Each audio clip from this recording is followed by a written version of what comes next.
Hermanos, que vayamos con nuestras Biblias al libro de los Hechos. Hechos capítulo 4. Hechos capítulo 4. Y vamos a estar, la porción que vamos a estar mirando hoy es Hechos capítulo 4, versículos del 1 al 12. Hechos 4, versículos del 1 al 12. Pero antes, el libro de los Hechos es historia teológica. Nos habla acerca de los perfiles básicos de la historia primitiva de la iglesia. Y ese libro termina con dos versículos que dice, Hechos, no es para que vayan a Hechos 28, 30 y 31, y Pablo permaneció 2 años entero en una casa alquilada y recibía a todos los que a él venían, predicando el reino de Dios y enseñando acerca del Señor Jesucristo abiertamente y sin impedimento. Y Otto Sánchez dice, en esta cita, se concluye un libro que termina sin concluir y concluye sin terminar. Termina sin concluir y concluye sin terminar, como lo vemos en el libro de los Hechos.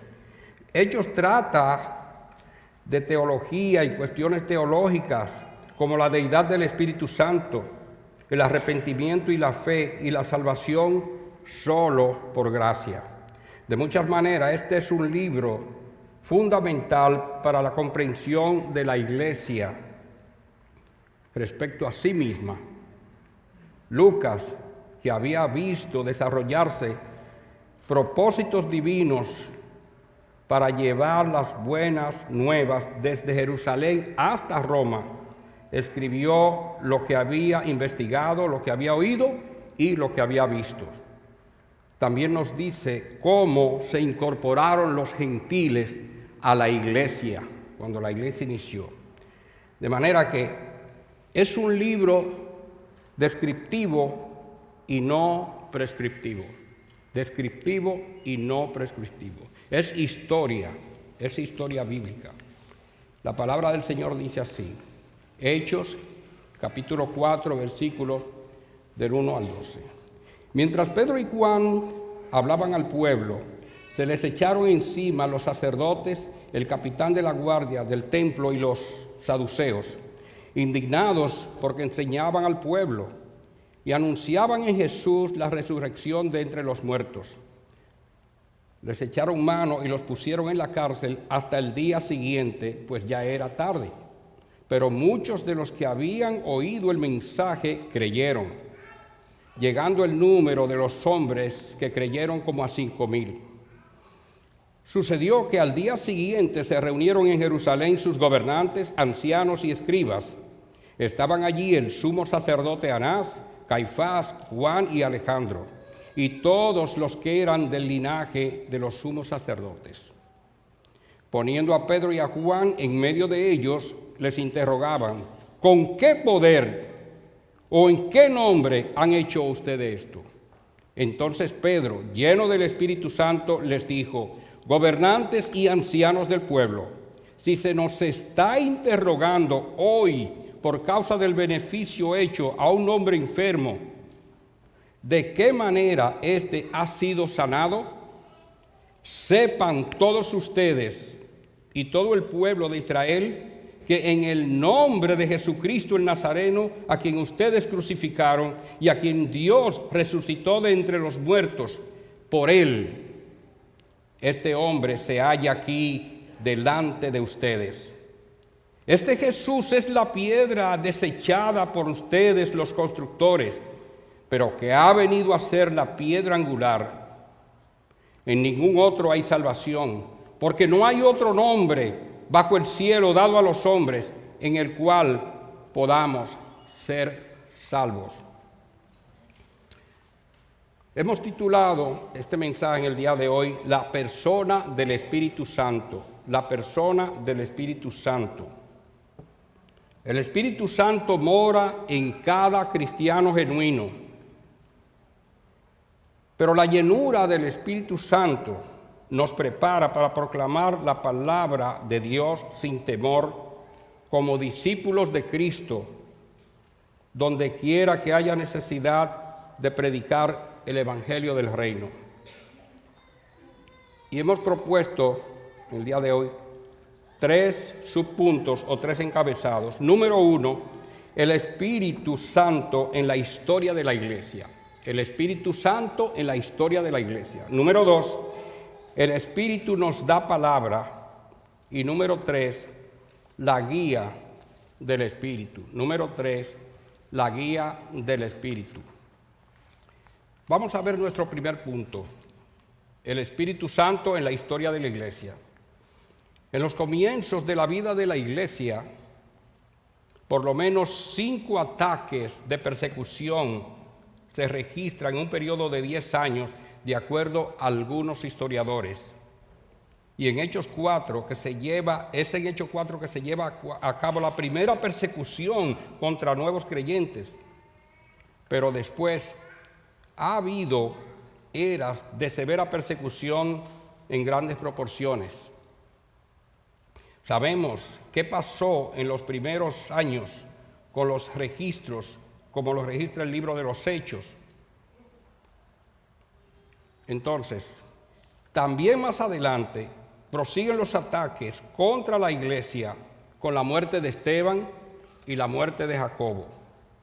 Pero no se detuvo después de eso. Es la persecución judía registrada en la primera parte del libro de los Hechos. Pero en la segunda parte del libro es persecución romana.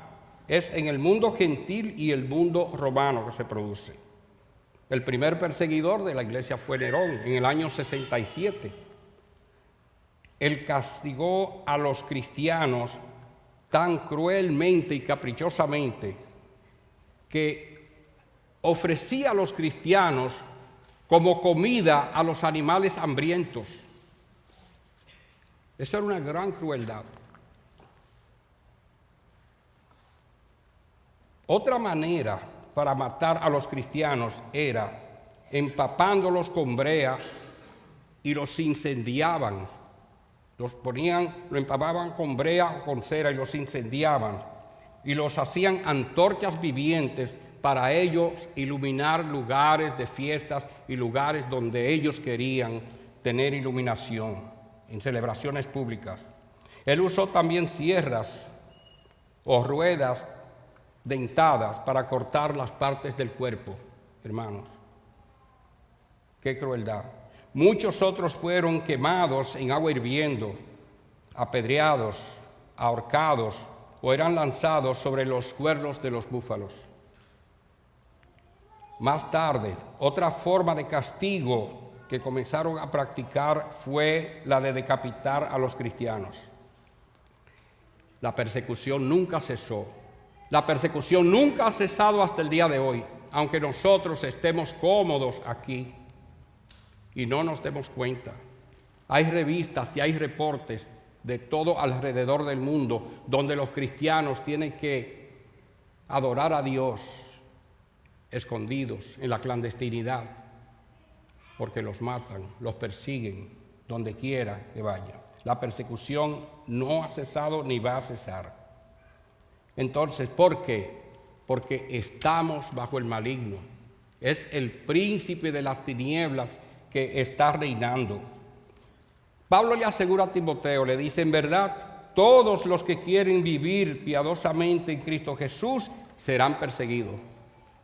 No un grupo, no un %, no una parte. Todos los que quieren vivir piadosamente en Cristo Jesús serán perseguidos. Todos, de alguna manera.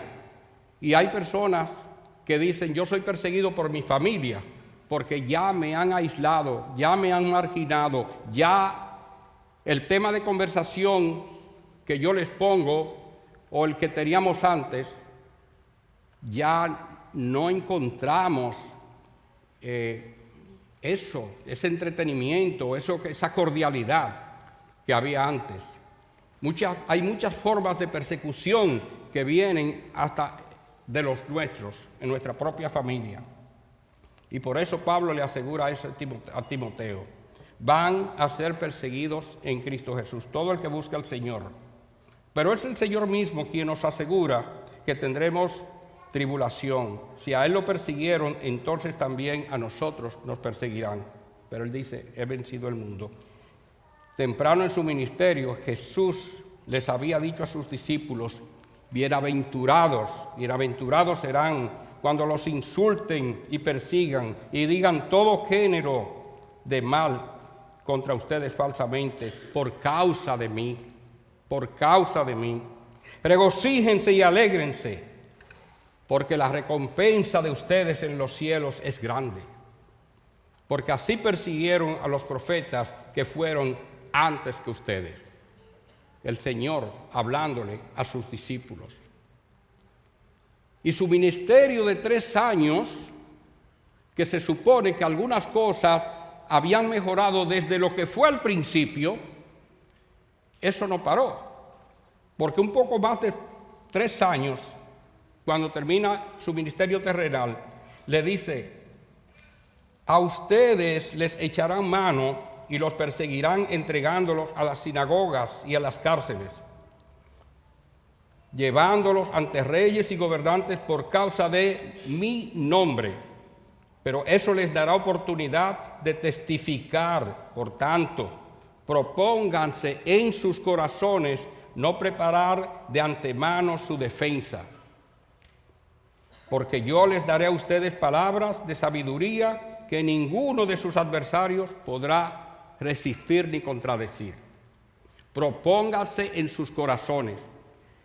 Hay algo que debemos ver aquí, por el hecho de que hay personas que proclaman el nombre de Cristo y usan este versículo y lo sacan fuera de contexto y suben al púlpito o van a proclamar el nombre del Señor sin preparación y aducen que el Espíritu Santo en el momento oportuno les va a dar palabra. Y dicen cualquier cosa. Y a veces han predicado y han dicho herejías, porque dicen que vienen confiando en que el Espíritu Santo y que el Espíritu Santo les dijo. Eso no es lo que dice el texto. Eso no es lo que dice. En esos momentos, Cristo, el Espíritu Santo, nos pondrá palabras de sabiduría, pero hay muchas otras cosas que encierra, que debemos prepararnos, que debemos estudiar las Escrituras, que debemos consagrarnos a Cristo, que debemos llevar una vida santa, porque ese es el llamado que tengo, ese es el llamado que tú tienes, ese es el llamado que cada cristiano tiene y debe observar. Y por eso tenemos la palabra de Dios. Por eso tenemos la palabra de Dios. Ya Jesús le había dicho a sus discípulos que ellos serían perseguidos, que Él les ayudaría a saber qué debían decir, que debían regocijarse en medio de la persecución y que Él los protegería. Es un recordatorio de lo que Jesús les había estado diciendo. Él preparó a sus discípulos. Ahora que Pedro y Juan habían sanado al que era cojo de nacimiento y habían predicado la verdad acerca de Cristo y predicaban, el pueblo con denuedo, ellos se encuentran en medio de la oposición. Pero esta oposición, ¿qué es? Esta oposición es directamente al Señor Jesucristo. Esta oposición no es a ti, a mí solamente. ¿Por qué? Porque Cristo en el mismo libro de los Hechos, en el capítulo 9, le dice a Pablo, bueno, en ese tiempo era Saulo, Saulo, Saulo, ¿por qué me persigues? Cristo no le dice, Saulo, ¿por qué tú persigues a mi iglesia? ¿Por qué tú persigues a ese discípulo mío? Él le está diciendo, ¿por qué me persigues a mí, a Cristo? Tú estás persiguiendo al Señor, al dador de la vida. ¿Por qué me persigues? Hermano, cada cristiano perseguido representa a Cristo. Cada cristiano perseguido, la persona que lo está haciendo, está persiguiendo a Cristo.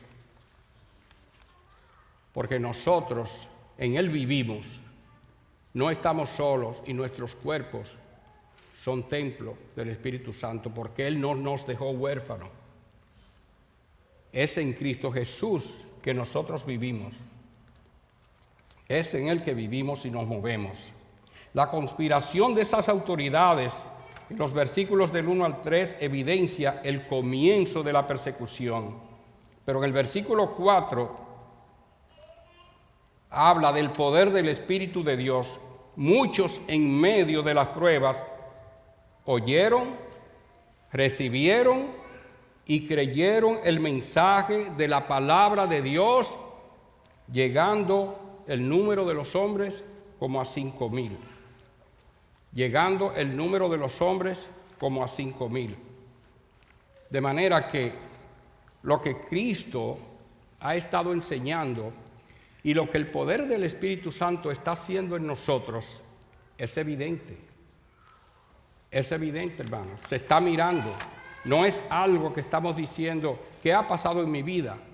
No, a veces nosotros decimos, no estoy avanzando, estoy leyendo la palabra, no me estoy dando cuenta de que... Pero claro, mientras más la persona se dedica a las Escrituras, entiende más conoce cuánto le falta, porque esto es infinito. En este lado de la eternidad, esto es hasta que lleguemos a la Nueva Jerusalén. Su palabra, ese legado que Él nos ha dado, su palabra. La oposición de las autoridades no es más que el comienzo de una persecución tenaz a los nuevos creyentes. Pero ya Jesús nos había preparado, ya Jesús había preparado a sus discípulos. Y es en medio de las pruebas que muchos oyeron, que muchos recibieron, que muchos creyeron. Pero, ¿cómo preparamos defensa ante la oposición? Y con esta pregunta vamos a nuestro segundo encabezado. El Espíritu nos da palabra. Si ustedes quieren, permanezcan con sus Biblias abiertas en el texto, porque vamos a ir por los versículos. Segundo punto, el Espíritu nos da palabra. Versículos 5 al 7. El cuerpo legislativo judío, el Sanedrín, interrogaba a Pedro y a Juan, y las preguntas que ellos les hacen abre una puerta a Pedro para él predicar a Cristo. Ellos le hacen una pregunta, pero abre una puerta para que Pedro predique la palabra de Dios. Versículos 8 al 12. Pedro les predica el Evangelio a los mismos hombres que condenaron a Cristo. Él los puso a prueba con su predicación del Evangelio, y hablando de esos hombres, dice el versículo 1, que se le echaron encima abruptamente mientras Pedro y Juan hablaban al pueblo. No fue que ellos le avisaron y que ellos vinieron cortésmente, ellos se le echaron encima, ellos vinieron abruptamente. Una gran cantidad de personas, que eran ellos, los principales y los saduceos, y toda esa gente se le echó encima a ellos. Esto es intimidación, esto es meter miedo, esto es usar las armas del enemigo. Esos eran los que el día antes se iban a reunir en Jerusalén. El reporte de Lucas, quien escribió el libro de los Hechos, dice que estaban allí reunidos el sumo sacerdote Anás, Caifás, Juan y Alejandro. El capitán de la guardia del templo, que estaba formada por levitas y otros oficiales del sumo sacerdote, era una guardia judía. Al parecer tenía un acuerdo con Roma para que los judíos cuidaran su propio templo. También estaban los saduceos, que eran del grupo élite.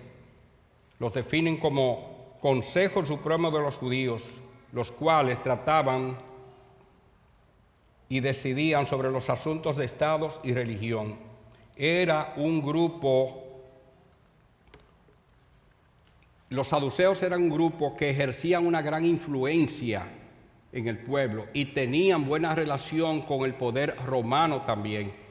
Estos eran como esos tipos de políticos que estaban bien con el de arriba para poder manipular y hacer las cosas con los judíos, con todo el pueblo. Eso eran los saduceos. Tenían buena relación con el poder romano. A la misma vez, ellos controlaban al pueblo y tenían gran influencia en el pueblo también. Los saduceos controlaban los impuestos. Controlar los impuestos, eso no es cualquier cosa. Eso no es cualquier cosa. Esas personas tenían la manera de robar, para decirlo así. Todos nosotros, yo creo que nos acordamos de la historia de Zaqueo, cuando Zaqueo le dice al Señor: devolveré 4 veces en su arrepentimiento, en su conversión, lo que he sustraído de la gente. Ellos controlaban los impuestos, no es cualquier cosa.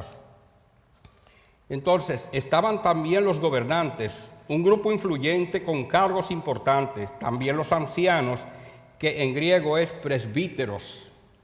Cada ciudad tenía un cuerpo de ancianos que actuaban como jueces. Los ancianos eran de suma importancia en cada ciudad de Israel. ¿De dónde nacen los ancianos? Recordemos que Jetro, el suegro de Moisés, descendió para ayudar a Moisés. Vino de Madián, él era sacerdote de Madián, y vino para ayudar a Moisés, porque la tarea que tenía Moisés ante el pueblo de Israel era una tarea abrumadora, hermanos. No era fácil.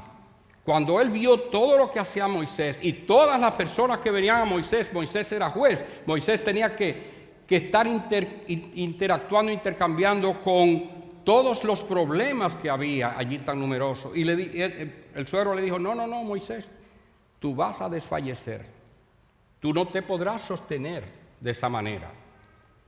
Vamos a hacer esto, tú vas a escoger hombres de buen carácter, hombres piadosos, y ellos van a manejar los casos más pequeños, y los casos grandes, entonces tú lo vas a manejar. Y Moisés oyó el consejo de su suegro. De ahí nacen los ancianos, presbíteros de cada ciudad de Israel. Se decía que el número era alrededor de 70. Entonces también los escribas tenían cierta influencia. Ellos enseñaban la ley, reproducían los manuscritos del Antiguo Testamento. Durante el cautiverio y la destrucción del templo, el pueblo se dedicó más asiduamente a estudiar el texto de la ley. Todos recordamos el caso de Esdras y Nehemías. Nehemías era un experto en la ley, y Nehemías, ellos reunían al pueblo para leerle, hablarles y enseñarles sobre la ley de Moisés. De manera que ellos, los escribas, que entre los fariseos habían escribas, eran personas muy importantes en los anales de la historia de Israel. Entonces estaba el sumo sacerdote Anás, que ya no era sumo sacerdote, pero lo era, quien era Caifás, pero Anás tenía mucho poder político y él retuvo su título, y aunque ya en realidad no desempeñaba eso, todavía ejercía mucha influencia sobre el pueblo. En cuanto a los nombres Alejandro y Juan, el relato no dice, Lucas no dice quiénes eran. Estaban todos los que eran del linaje del sumo sacerdote. Y dice el versículo 2, que estaban indignados. Ellos estaban indignados, enojados. Ellos estaban, como quien dice: si te agarro, yo sé lo que yo voy a hacer por ti. ¿Y por qué? Primero, porque ellos estaban enseñando al pueblo. Ellos estaban enseñando al pueblo, diciéndoles: miren aquí lo que dice la palabra de Dios, los manuscritos, el Antiguo Testamento, los profetas, quiénes eran, lo que Dios hizo. Ellos estaban enseñando al pueblo, los apóstoles. Entonces, segundo, porque ellos estaban hablando acerca de ¿qué? De la resurrección de los muertos, la resurrección de Cristo. Y los saduceos no creían en la resurrección, y mucho menos la resurrección de Cristo. Esto era muy duro para ellos aceptar. ¿Por qué? Porque ellos acusaron al Señor de blasfemia. y como tal, así ellos lo crucificaron. Ahora Pedro y Juan proclaman su resurrección en sus caras, frente a ellos ahí. Proclaman su resurrección. Entonces, ¿quiénes eran Pedro y Juan para que enseñaran al pueblo y hablaran estas cosas? Porque ellos suponen, ellos no eran eruditos. Estas personas no eran expertos en la ley de Moisés, en el Antiguo Testamento. No eran Pablo. ¿Quiénes eran ellos que enseñaban al pueblo? ¿Qué maestro de la ley, qué rabino de renombre los había enseñado a ellos? Todas esas cosas los intrigaban a ellos, porque no sabían qué decir. Y precisamente fue porque esa pregunta que ellos hicieron, esas preguntas, abrieron puerta para que Pedro y Juan les contestaran y enseñaran al pueblo. Tú preguntaste eso, yo te voy a decir con qué poder y en qué nombre. Te voy a decir ahora. ¿Qué maestro de la ley? Recordemos que el apóstol Pablo dice que él fue educado por Gamaliel, que era un rabino de mucho prestigio, porque ellos podían elegir su maestro, quien los iba a educar. Lo único que sabían eran que Pedro y Juan eran seguidores de Cristo, que siguieron a Cristo durante su ministerio. Entonces, Él los había preparado, Cristo los preparó como debía prepararlo. Todo lo que el concilio buscaba era acallarlos. No hablen más de ese nombre, para que los apóstoles no siguieran predicando el evangelio de Cristo. Era amedrentarlos. Cállense, no queremos que hablen en ese nombre. Entonces, como ya dijimos, los saduceos, que tenían poder político y económico, no creían en la resurrección, no creían en los ángeles, no creían en el Espíritu, no creían en muchas cosas estas personas. Pero ¿qué pasa? Que ellos usan las armas de Satanás para ponerla en operación. ¿Qué usan ellos? El dinero, la cárcel, las autoridades, el poder. Hermanos, todas estas son las armas del maligno en el mundo de hoy, en el mundo en que vivimos. Si una persona tiene influencia en el gobierno aquí, allí, dicen algunas personas, algunos países, yo creo que en Puerto Rico dicen, tiene palanca. Esa persona mueve algo para que este otro consiga lo que está buscando, lo que quiere hacer, o relaciones, o conexiones. Esas son las armas del mundo. Porque esas personas donde van y hay una fila o hay un orden que se debe seguir, no van en ese orden que la ley dice. Esa persona va por el otro lado. Sencillamente tiene conexiones, conoce al presidente, conoce al político tal, al millonario tal. De manera que esas son las cosas que esos jerarcas, esos oligarcas estaban usando. Ellos estaban usando todo eso, las armas de Satanás. Pero ¿sabes qué? Dice el Señor, que las puertas del Hades no prevalecerán contra su iglesia. No, ahí se para. ¿Y qué dice Pablo? Que las armas de nuestra milicia no son carnales, sino que poderosas en Dios para la destrucción de fortalezas. Poderosas en Dios, el poder de Dios. Ese poder, el poder que resucitó a Cristo de entre los muertos. No son carnales, poderosas en Dios son.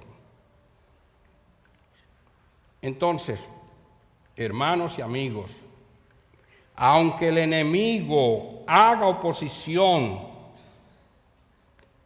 en el avance del evangelio, encarcelando a cristianos, oprimiendo, no podrá encarcelar la palabra de Dios, porque no es palabra de hombre, es palabra de Dios. No importa lo que hagan, no importa lo que traten de hacer, la palabra de Dios nadie la podrá encarcelar. Nadie.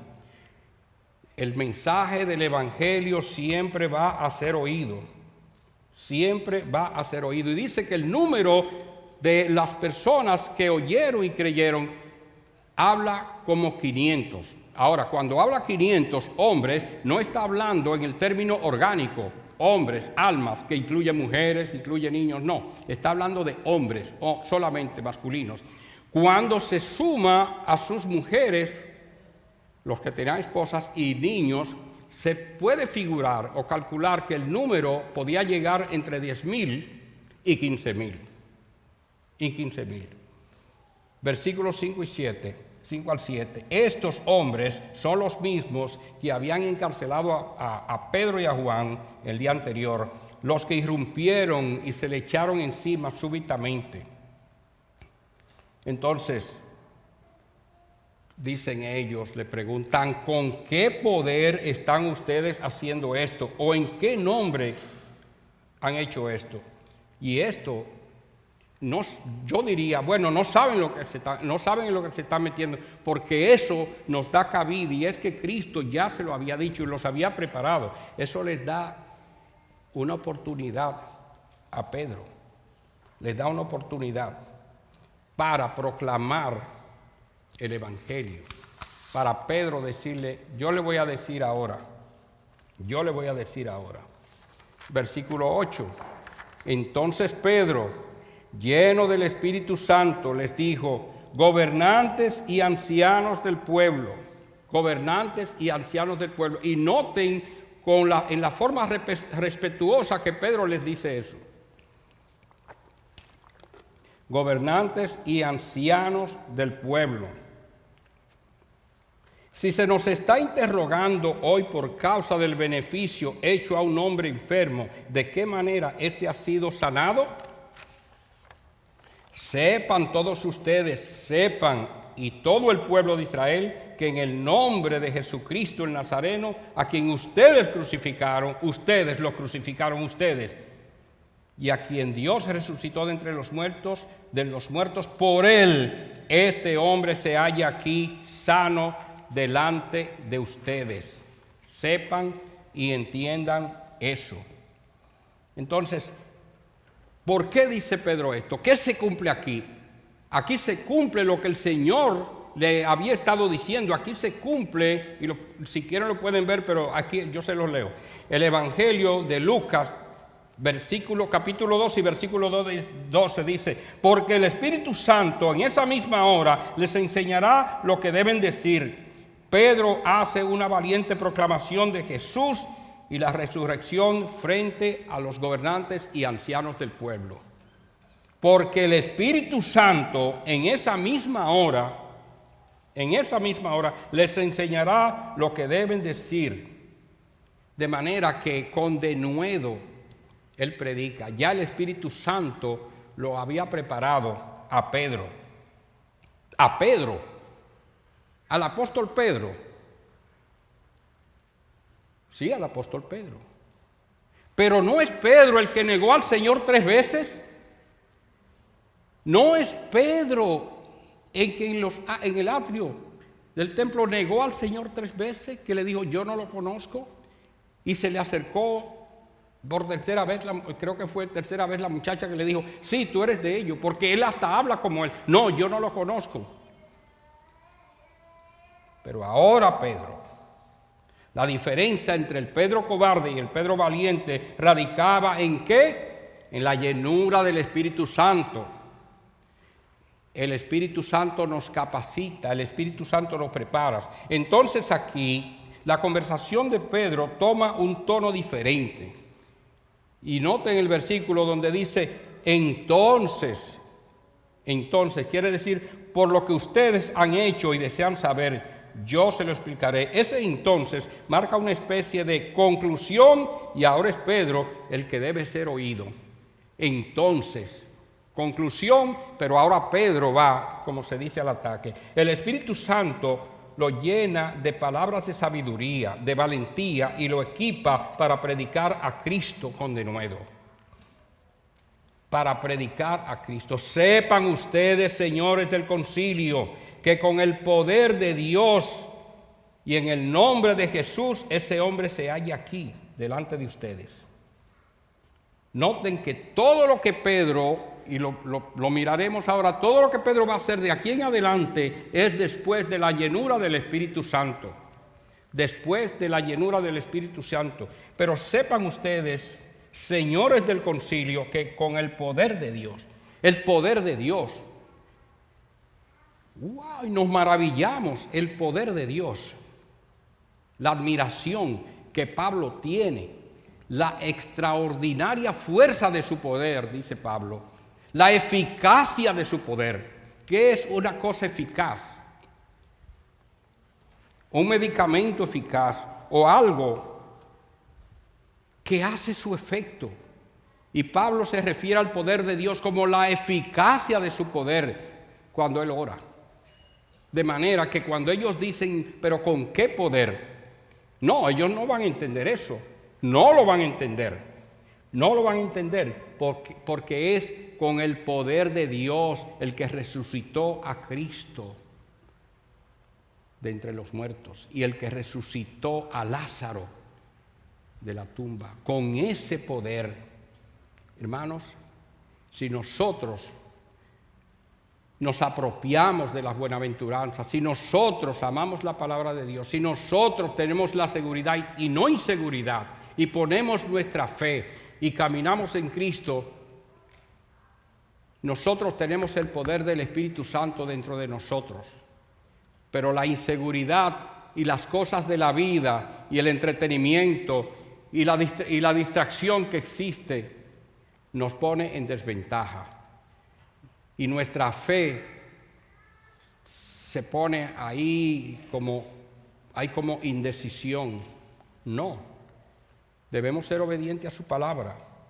Debemos ser obedientes a su palabra. Y esto nos lleva a nuestro tercer y último encabezado, la guía del Espíritu. La guía del Espíritu. Dice, a pesar de la oposición y el acoso de la persecución, el Espíritu Santo capacita a los predicadores de Cristo para mostrar la necedad de sus acusadores. En su cara les muestra la necedad a sus acusadores. Ellos le predican la ley de Dios. Les predican la muerte y resurrección de Cristo. Ellos les demuestran cómo sus mensajes son la verdad de las Escrituras. Pero, ¿qué es la llenura del Espíritu? Dice Efesios 5:18, sed llenos del Espíritu. La Escritura nos manda a vivir en todo tiempo bajo la influencia del Espíritu Santo, al permitir que la palabra de Dios nos controle a nosotros, que more en nosotros abundantemente, y lo puedes ver en Colosenses 3 también. Esta experiencia continua en el creyente es el medio por el cual Dios nos capacita para una tarea determinada que va a ser completada y terminada en el tiempo de Dios. Sean llenos del Espíritu Santo. Y es lo mismo que andar en el Espíritu. Gálatas 5. Gálatas 5, sean llenos del Espíritu. Versículos 11 y 12. Versículos 11 y 12. Este Jesús es la piedra desechada por ustedes los constructores, pero que ha venido a ser la piedra angular. En ningún otro hay salvación, porque no hay otro nombre bajo el cielo dado a los hombres en el cual podamos ser salvos. No hay otro nombre dado a los hombres en el cual podamos ser salvos. Aquí se produce un cambio de situación en sentido opuesto. Dice el comentario bíblico que en los tribunales antiguos era común acusar a quienes acusaban a uno de una irregularidad. Es lo que Pedro hace aquí, su alusión al Salmo 118, 22. Identifica a Jesús como la piedra que los edificadores habían rechazado con desdén, con desprecio, en una forma ridícula, que lo habían rechazado. Y esa es la piedra angular, esa es la piedra angular. Ese rechazo es la condenación. Ese rechazo es la condenación. Porque de tal manera amó Dios al mundo que ha entregado a su Hijo para que todo aquel que en Él cree no se pierda y tenga vida. Pero el que no cree ya ha sido condenado. El que no cree ya ha sido condenado. Entonces, Jesús en el principio de su ministerio cita el Salmo 118 en la parábola de los labradores malvados que aparece en los 3 evangelios sinópticos. Jesús confronta a los líderes de Israel. Que dicho sea de paso, el Salmo 118 es el más citado en el Nuevo Testamento. Y cuando leemos ese Salmo, yo me tomé tiempo leyéndolo, antes del versículo 22 hay un versículo que nos habla de la salvación. Tiene varias partes, es interesantísimo, hermanos. Tomemos tiempo en las Escrituras, no vayamos deprisa. Léalo, si no lo entiende, vuelva otra vez, busque los versículos cruzados que hay. Entonces Cristo usa la parábola de los labradores malvados. Ellos mataron al hijo del dueño de la viña. Esto está en Mateo 21 y está en los otros evangelios también. Al final, en el versículo 40, Jesús le hace la pregunta: cuando venga pues el dueño de la viña, ¿qué les hará a esos labradores? Él le hace esa pregunta a ellos y ellos dicen: le quitará la viña a esos miserables y se la dará a alguien que produzca y les entregue los frutos. Dicen ellos, responden: wow, ¿qué sucede aquí? Sin darse cuenta, estas personas se estaban incriminando a ellos mismos. Jesús les dice: ¿nunca leyeron las Escrituras? La piedra que desecharon los constructores, esa en piedra angular se ha convertido. Esto fue hecho por parte del Señor y es maravilloso a nuestros ojos. Ellos supieron que Jesús estaba hablando de ellos y no les agradó. Jesús estaba haciendo lo mismo que hizo el profeta Natán con David, que el hermano Byron leyó sobre el Salmo 51, el Salmo 32. Cuando David cometió ese gran pecado de adulterio con Betsabé y mandó a matar a Urías, su marido. Entonces Dios le mandó a David, como todos saben, en 2 de Samuel, capítulo 12, Él le mandó al profeta Natán a David. Y el profeta Natán lo que empieza la conversación con David y le dice acerca de un hombre rico y un hombre muy pobre. El rico era rico, que tenía de todo, y el pobre tenía una sola corderita que la había comprado pequeña y la ñoñaba y dormía con ella y le daba su alimento en biberón y todas esas cosas. Pero le llegó visita al hombre rico y él decide que él no va a tocar nada de lo que él tenía y mata a la corderita del hombre pobre. David, escuchando y absorbiendo todo eso, le dice a Natán: ¿cómo? Pero ese hombre merece la muerte, ese hombre hay que matarlo y que pague 4 veces por la corderita. ¿Y qué le dice el profeta? Le dice: ese eres tú, David, ese eres tú, ese eres tú. Pero que pague 4 veces, merece la muerte. Pero qué fácil es, hermanos, nosotros juzgar. Nosotros decir que merece condenación, nosotros pensar que todo el que está al lado de nosotros ha cometido peores pecados que los de nosotros y que los de nosotros no son tan malos. Qué fácil juzgamos a los demás. No, pensemos, porque aún esos fariseos y esas personas, nosotros no debemos decir merecen. Dice Dios que mía es la venganza, yo pagaré. Pero ellos merecen la muerte. Y a veces estamos, mirando la televisión o leemos en la prensa que esta persona cometió esto y ya en nuestro corazón ya lo matamos, ya lo crucificamos, ya lo pusimos en la silla eléctrica. Tengamos cuidado que Cristo nos enseña que saquemos esa viga que está en el ojo de nosotros para luego sacar la paja en el ojo ajeno, juzgando de esa manera. Tengamos cuidado. ¿Qué dice David? Ese hombre merece la muerte. ¿Qué dicen ellos, los líderes? Esos labradores malvados, esos miserables, hay que quitarle la viña para que ellos entreguen los frutos verdaderamente al dueño de la viña. Y uno dice, sí, eso es lo que tiene, porque eso nos ha enseñado también hasta el cine. En el cine y todas las cosas, y telenovelas y todas esas cosas, el vengador, si no tiene un final feliz. Que el protagonista ahora venga y acabe con medio mundo y haga esto y haga lo otro. No. En el mundo cristiano no es así. No. Dios, Cristo crucificado, oró por sus verdugos. Perdónalo, Dios, que no saben lo que hacen.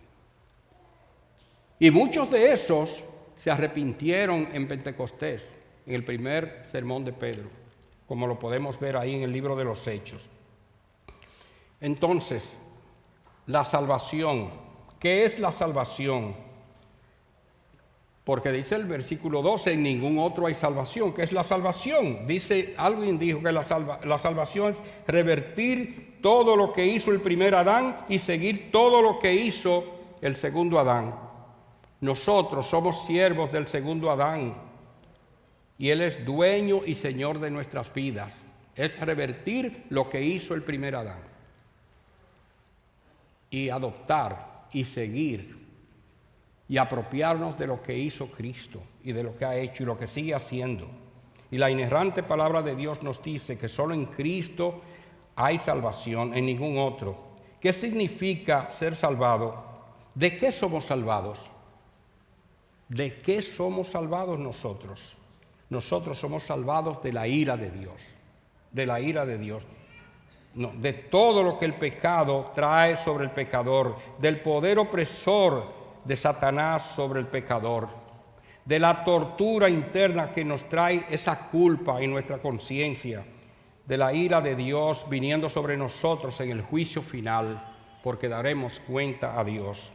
No hay otro nombre, solo Jesús de Nazaret, en el cual podamos nosotros ser salvos. Y si ustedes notan que Pedro se refiere a Jesús de Nazaret, pero en su segundo discurso, en el capítulo 3, porque el capítulo 4 viene siendo una combinación, un seguimiento, viene siendo un mismo parte de ese contexto del capítulo 3. Él se refiere en el capítulo 3 a Cristo como el siervo del Señor. Y cuando Él les habla a estas personas, dice Jesucristo el Nazareno. Pero esa aldea, pero Belén, pero no son de renombre. No. Y el siervo del Señor, el sirviente del Señor. Y a ellos le choca eso, a esos oligarcas, la jerarquía, porque a nosotros nos gustan los nombres, la grandeza, la ciudad, esta persona es tal cosa, los títulos, en fin, muchas cosas. Hermanos, no estamos exentos de nada de lo que la palabra dice. A quien se lo dijo hace 2000 años, también a nosotros nos aplica. De igual manera, de alguna manera, escudriñemos qué hay dentro de nosotros. De alguna manera se aplica a nosotros. En el nombre de Jesucristo hay salvación del pecado y todas sus consecuencias, porque no es el pecado nada más, sus consecuencias. Y es porque en su muerte, en su resurrección, Cristo tomó nuestros pecados sobre sí mismo para salvarnos. Y al tercer día Él resucitó. Y esa fue aceptada por Dios como una muerte sustitutiva que era para nosotros. Ahora nosotros, Cristo, Dios nos ve con esa justicia, la justicia de Cristo. Ya no nos ve como nosotros éramos pecadores. Ahora somos coherederos con Cristo en Dios, con todas esas promesas. Amigo, si estás aquí, nos está visitando como siempre llamamos, piensa. Y si vas a tomar una decisión y piensa que esa decisión no es en el día de hoy, ya decidiste mal. porque mañana no es garantizado. Es hoy es el día de salvación. No mañana, no mañana. Alguien dijo, y es importante venir ante Cristo y confesar nuestros pecados. Alguien dijo que la confesión mueve los labios, pero el arrepentimiento mueve el corazón. No es lo que decimos ser, sino lo que en realidad somos y lo que somos en Cristo de corazón. Oremos, hermanos. Padre bueno, Padre celestial, Dios omnisciente, Dios omnipotente, qué bueno es deleitarse en tu palabra. Qué bueno es que aunque nos traiga a nosotros confrontación, aunque nos traiga a nosotros culpa, aunque nos refresque y nos confronte, saber que tu palabra es vida, saber que Cristo nos dejó ese legado para que nosotros anduviéramos. Cristo es el Verbo y nosotros somos llamados a andar en sus pisadas. Gracias, Padre, te damos. Nosotros te rogamos por cualquier persona aquí o en cualquier otra parte que nos conozca a ese Salvador, que venga a sus pies en arrepentimiento y fe, que ponga su vida, que ponga su fe, que deje todo aquello que el mundo le ofrece y venga a sus pies arrepentido de sus pecados, pidiéndole a Dios que lo salve de esa maldad, de esa escoria que hay en el corazón de las personas que no conocen a Cristo. Oh, pero que nos use a nosotros también como instrumento de su gracia, para nosotros traer la verdad del Evangelio, del reino de nuestro Señor Jesucristo a los perdidos. Gracias te damos en esta tarde. Te rogamos, te oramos, te pedimos en el nombre de Jesús. Amén.